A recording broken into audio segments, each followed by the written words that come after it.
এটা দেখে সকলকে মই ভক্ষণ কৰিলো। এতিয়া আৰু মই কৃষ্ণ বলভদ্ৰক ভক্ষণ কৰিলেই কংসৰাজৰ পৰা মই উপযুক্ত পুৰস্কাৰ কৰিম গণ। হৌৱা কৃষ্ণ বলভদ্ৰ এইফালে আহিব লাগিছে। মধুৰ হাখি মধুৰী বজাওত ইতিনি ভুবন অধিকাৰী বৃন্দাবন হে মধুৰ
হ'ব বিচাৰিছো। কি কথা কোৱা ভাই কৃষ্ণ? প্ৰতিদিনে কদমৰ গুৰিত গৰু গাই চৰাই খেলা ধূলা কৰি ভাল লাগিছে জানো? নাই লগা। তেন্তে সৌফালে চোৱাচোন, যমুনাৰ পাৰ্শ্বভাগত সৌখন এখন বিতুপন অৰণ্য নহয়নে? আৰু চোৱা, গছে গছে পাতে পাতে বিবিধ ৰঙৰ ফুলবোৰ ফুলি বতাহত কেনেদৰে হালিছে জালিছে। ফলৱান বৃক্ষবোৰেও যেন ফলৰ ভৰ সহিব নোৱাৰি আমাক হাত বাউলি মাতিছে নহয়নে সখীসকল? হয় হয়। মই অনুমান কৰিছো সেই ঠাই খেলিবৰ বাবে নিশ্চয় মনোৰম হ'ব। কথাটো মই আগতেই ভাবিছিলোঁ, কাৰণ কদমৰ গুৰিত প্ৰতিদিনে গৰু গাই চৰাওঁতে তাৰ ঘাঁহ বন ক্ৰমেই শেষ হৈ আহিছে। গৰু গাই চৰাবলৈ এডোখৰ নতুন ঠাই বিচাৰি উলিয়াবই লাগিব, নে কি কোৱা সখীসকল? হয় হয়। তেন্তে দাদা আৰু মই গৈ সেই ঠাইডোখৰ এবাৰ চাই আহোঁগৈ। তাৰপিছত সকলোৱে গৰু গাই লৈ যাত্ৰা কৰিম, নে কি কোৱা সখীসকল? হয় হয়।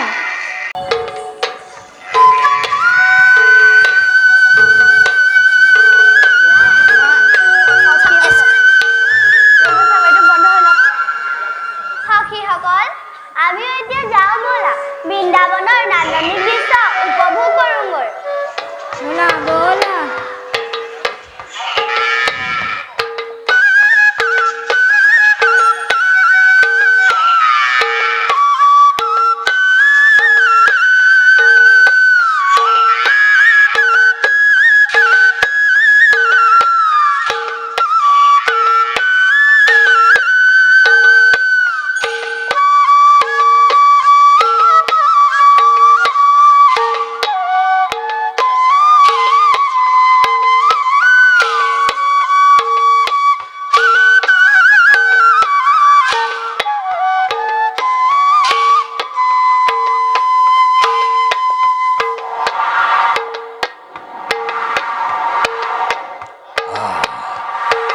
এটা ঢুকুৰ সকলোকে মই ভক্ষণ কৰিলো। এতিয়া এতিয়া আৰু মই কৃষ্ণ বলভদ্ৰক ভক্ষণ কৰিলেই কংসৰাজৰ পৰা মই উপযুক্ত পুৰস্কাৰ কৰিম গণ।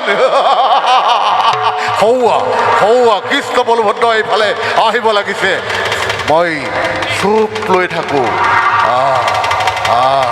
হ'ব হ'ব।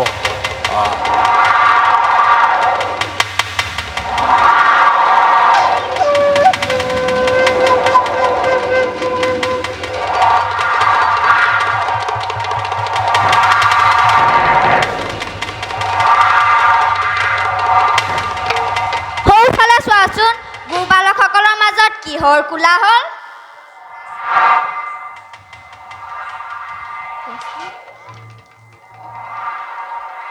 সৰ্বনাশ হ'ল দাদা, সকলো গোপচাবিলাক আৰু লগৰীয়াসকল অধৈৰ্য হৈ পৰিছে। সৌটো এটা প্ৰকাণ্ড অজগৰ গোপালকসকলৰ আৰু লগৰীয়াবোৰক কেনেদৰে ভক্ষণ কৰিছে? মই বুজিব পাৰিছো, ই এটা দুৰ্দান্ত অসুৰ।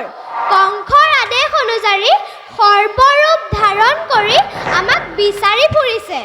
তেন্তে বিলম্বৰ নাই প্ৰয়োজন, ব'লা কৃষ্ণ দুয়ো গৈ তাক নিধন কৰোঁগৈ। ব'লা দাদা।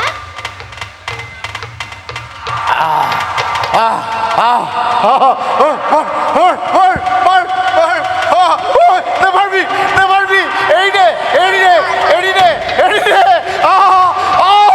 নেভাৰবি নেভাৰবি বই, এৰি দে এৰি দে, এৰি দে এৰি দে।